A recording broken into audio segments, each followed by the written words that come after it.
हाय मित्रांनो, मी नितीन. आज एका मित्राचा बड्डे होता. तो म्हणून करू काय, म्हटलं चला गाडी काढतो आपण जाऊ फिरायला. मग गेलो.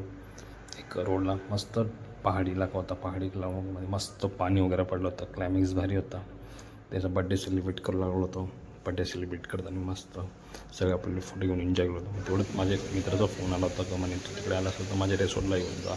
मी रेसॉर्ट टाकले नवीन, अजून त्याचं काम चालू झालं नाही त्याला. कोणत्या रेसॉर्टला एकदा रेसॉर्ट म्हणजे रेसॉर्ट आहे एकदम तळ्याच्या बाजूलाच एक्झॅक्टली. मस्त क्लायमॅक्स वगैरे आहे. एकदम हवा एकदम मस्त छान वगैरे चालतं आहे. अजून चालू नाही झालं, जस्ट त्याचं काम चालू आहे. पण एकदम मस्त आम्ही थांबलो नदीच्या काठाला मस्त सगळे एकदम बसले होतं. आत्ता पाऊस चालू झाला. पावसामध्ये सगळे एन्जॉय करून नाचायला लागले. फुल गाणी वगैरे लावून दिली. एकदम मस्त एन्जॉय पैकी सगळ्याचं एन्जॉय मस्त.